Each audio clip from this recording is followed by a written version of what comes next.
Gracias por acompañarnos a un reporte más de la actividad sísmica volcánica. En esta ocasión no tuve la oportunidad de poder observar el reporte Senapred, no me abre la página, pero vayamos a la información de manera breve. Se registraron 36 exhalaciones de baja intensidad acompañadas de vapores de agua, gases volcánicos y ligeras cantidades de ceniza. Se contabilizaron 688 minutos de tremor de baja amplitud, de los cuales 464 fueron de alta frecuencia y 224 minutos de tremor armónico. En esta ocasión estos bajaron muy ligeramente. Los inclinómetros del volcán Popocatépetl por fortuna no muestran deformación alguna en el edificio volcánico. El nivel diario de sismicidad volcánica para el reporte de hoy nos muestra un registro de 16.9 unidades, casi igual que el día de ayer. Las emisiones volcánicas esta mañana se dispersaron con dirección este-noroeste.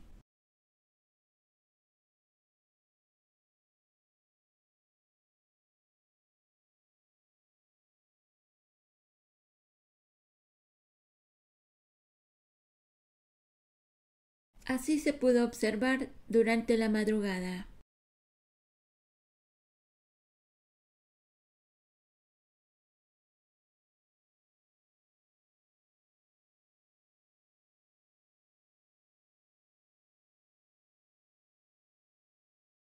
Reporte satelital Mirova. El sistema satelital Mirova registró pequeña anomalía térmica de 3 megawatts.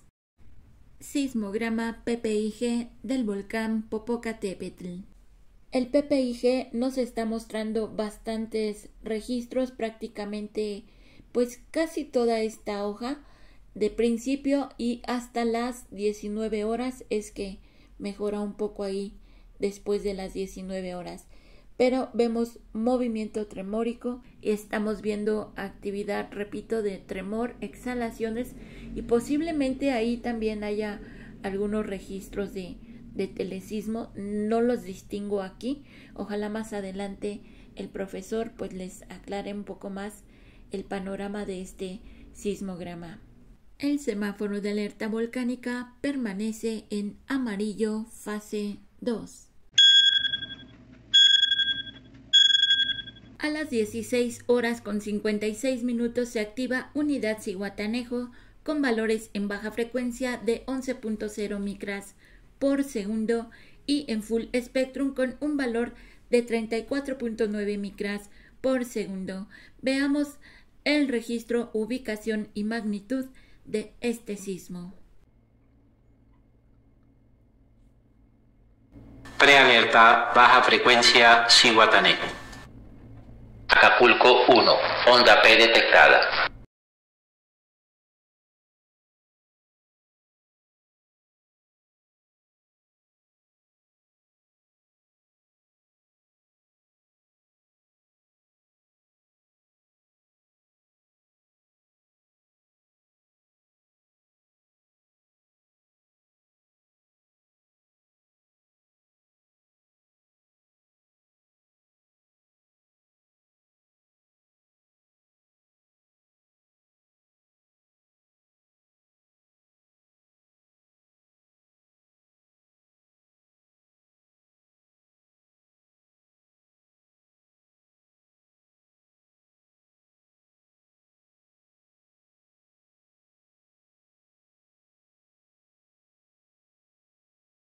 El registro sísmico que acabamos de observar corresponde a este sismo magnitud 4.1 a 33 kilómetros al sureste de Ciudad Altamirano, Guerrero, a las 16 horas con 55 minutos, profundidad 57.4 kilómetros. Así es como queda registrado en el sismograma de El Cayaco este sismo de magnitud 4.1 en Ciudad Altamirano, Guerrero. con una distancia recorrida del epicentro a la unidad de Puebla de 267 kilómetros.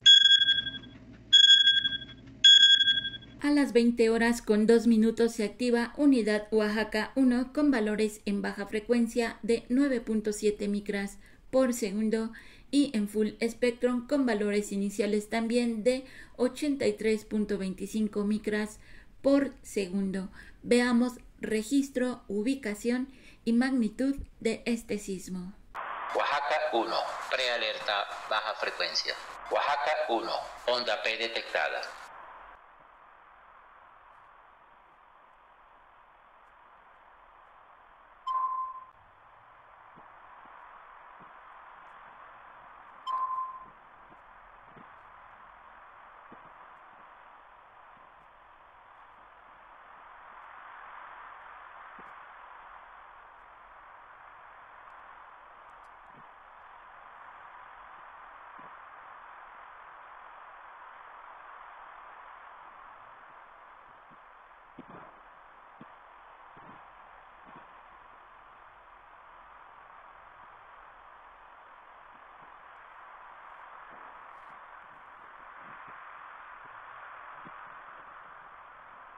El registro sísmico que acabamos de observar corresponde a este sismo magnitud 4.0 a 32 kilómetros al norte de Santa María Atzompa, Oaxaca, a las 20 horas con 2 minutos. Profundidad 69 kilómetros. Distancia recorrida del epicentro a la unidad de Puebla de 234 kilómetros. Y es como queda registrado este sismo en el sismograma de Oaxaca 4.0 Atzompa, Oaxaca. Sismos magnitud 4.0 a más en México. Sismo magnitud 4.1 en Huixtla, Chiapas, a las 2 de la mañana con 42 minutos. Sismo magnitud 4.0 en Pijijiapan, Chiapas, a las 11 de la mañana con 56 minutos. Sismo magnitud 4.1 en Ciudad Altamirano, Guerrero, a las 16 horas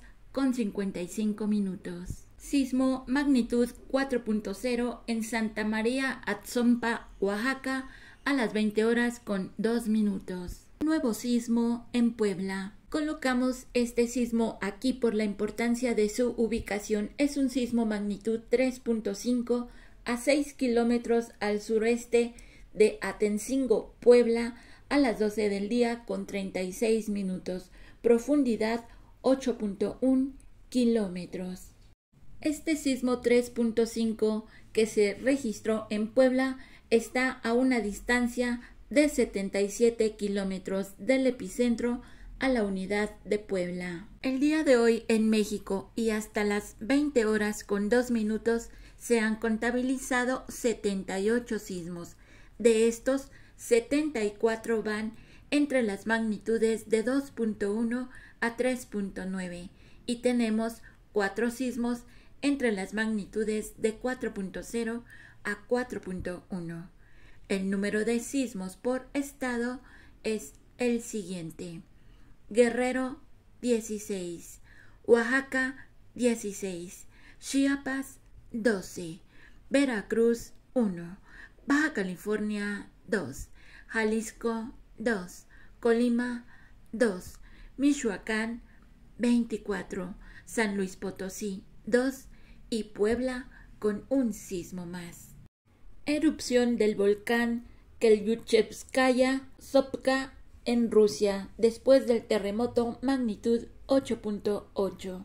Informábamos sobre esta erupción volcánica en Rusia, precisamente en la península de Kamchatka, el mismo lugar en el que ocurrió un sismo magnitud 8.8 apenas ayer, que, bueno, pues sí, generó daños importantes y una alerta de tsunami para todo el Pacífico. Muestro imágenes también del volcán que entró en erupción y sí están asociados estos dos fenómenos naturales, así me lo confirma desde el Sismológico Nacional, Víctor Hugo Espíndola, a quien le agradezco muchísimo que esté con nosotros. Víctor Hugo, sí se asocian estos dos fenómenos, ayúdenos a entender la relación.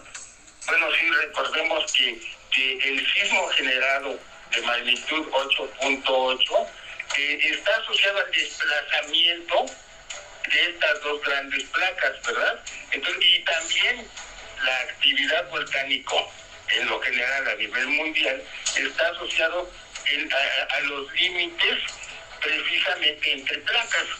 Es como aquí en la República Mexicana, pues también todo el eje volcánico pues está asociado a la placa de Cocos, que también genera gran cantidad de sismos. Entonces, se ha visto en otras ocasiones que sismos muy fuertes, como el de esta vez, ¿verdad?, de 8.8, pues también genere actividad o cierta actividad en los campos volcánicos regionales. Pero a ver, entonces el sismo, este movimiento tan intenso, ¿es el que provoca la actividad volcánica o porque ya venía esta erupción volcánica es que se sacudió la Tierra? Digamos que ¿Cuál es causa y cuál es consecuencia? No, las dos. La actividad volcánica también es un proceso y un efecto de la tectónica de placas. Si no existiera la tectónica de placas, es decir, el movimiento entre placas, no existiría la actividad volcánica y tampoco esta actividad sísmica. Entonces, el sismo no es en sí el fenómeno de que se propagan las ondas, sino que hay un gran desplazamiento entre placas. Estamos hablando de que esta área que generó este sismo es de aproximadamente 800 kilómetros. 800 kilómetros de longitud y una profundidad de unos 70 kilómetros, pues es un área muy extensa que también está asociada con que exista vulcanismo en todas las regiones en donde hay límite entre placas. Digamos que son dos fenómenos que vienen muy unidos. Van ligados. Pues claro. Sí, parecía mucha casualidad que ocurriera algo así precisamente en el punto donde hubo tremenda sacudida. Gracias por la explicación y la claridad. Muchísimas gracias, Víctor Hugo Espíndola, hasta el Servicio Sismológico Nacional. Buenos días.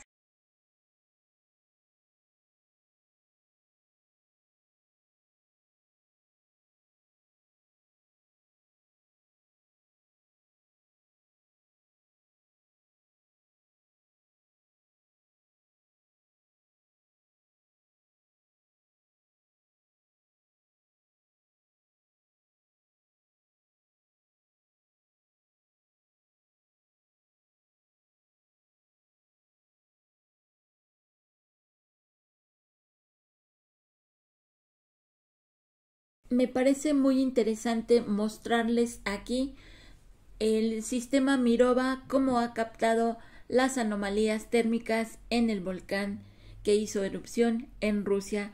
Tenemos anomalías térmicas, las primeras de 354, y así fueron evolucionando hasta tener una de 1063 megawatts.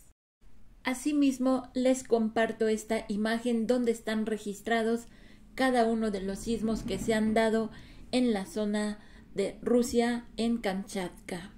El terremoto magnitud 8.8 registrado frente a las costas de la península de Kamchatka, Rusia, es el sexto más poderoso en la historia documentada de la humanidad. En 1960, en Chile, se registró un 9.5.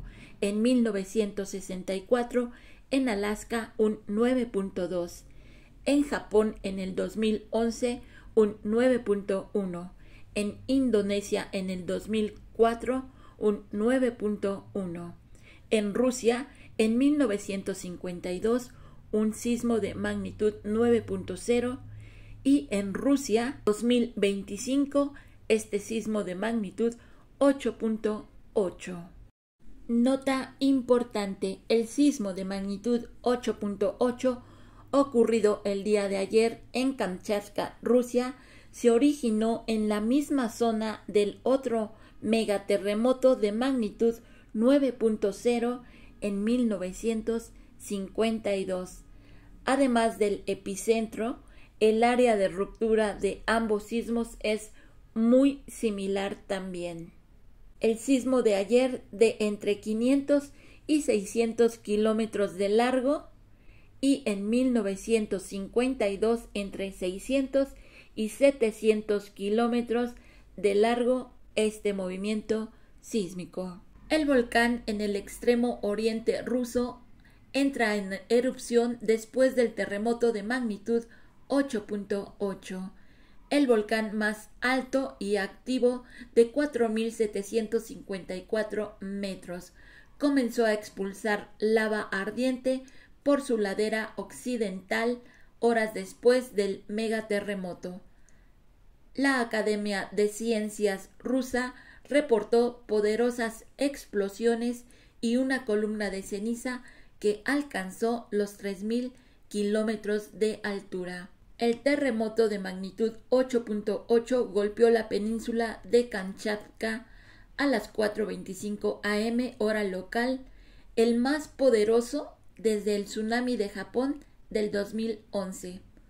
Ocurrió a solo 19 kilómetros de profundidad y 136 kilómetros al este de Petropavlovsk, provocando alertas de tsunami en todo el Pacífico. La magnitud lo convierte en el sexto terremoto más fuerte jamás registrado. Más de 200 réplicas sacudieron la región en un solo día. Los geólogos reportan que se formó un nuevo cono volcánico en la cima del volcán tras el enjambre sísmico. El impacto global, olas de tsunami de 4 metros golpean Kamchatka. 900.000 japoneses evacuados. Hawái registró olas de 3 metros. Alertas desde Alaska hasta California. Rusia evacuó Severokurisk. Japón evacuó trabajadores de Fukushima por precaución. La ceniza volcánica ya se desplaza hacia el este a 18 nudos, amenazando el tráfico aéreo internacional. Kamchatka, conocida como Tierra de Fuego y del Hielo, tiene 300 volcanes, 29 de estos activos, y es una de las regiones más sísmicamente activas del planeta. Continuamos con la actividad de otro volcán más, el volcán de Telika en Nicaragua. El volcán Telika pone en alerta a Nicaragua tras emitir columnas de ceniza y gases. Este volcán, uno de los más activos de Nicaragua, registró nuevas emisiones de cenizas y gases. Las autoridades mantienen un monitoreo constante del coloso para evaluar cualquier cambio en su actividad. En Telika, ubicado en el departamento de León, es un volcán de tipo estratovolcán con una actividad eruptiva frecuente. El Servicio Sismológico Nacional de México nos comparte esta información. ¿Qué son los tsunamis? ¿Por qué se forman? Tsunami es una palabra japonesa compuesta por tsu, que significa puerto, y nami, que significa ola. Un tsunami es una serie de olas causadas por una perturbación brusca de la superficie del mar. Los tsunamis son generados por terremotos que ocurren en regiones marinas y costeras de magnitudes considerable, normalmente mayor a 7 grados, cuyo hipocentro no sea muy profundo, menos de 30 kilómetros de profundidad en la Tierra, y que hayan ocasionado un movimiento vertical del fondo marino que permita una transferencia rápida y eficiente de la energía de la tierra firme hacia el océano. Una vez que el tsunami se genera, la previsión de la llegada de las olas y su impacto es posible a través de tecnologías de modelado y medición. En México, el organismo oficial encargado de alertar sobre los posibles tsunamis es el Centro de Alertas de Tsunamis de la Secretaría de Marina. Gracias por ver este video. Si te sirvió la información, por favor regálame tu like para que YouTube lo comparta.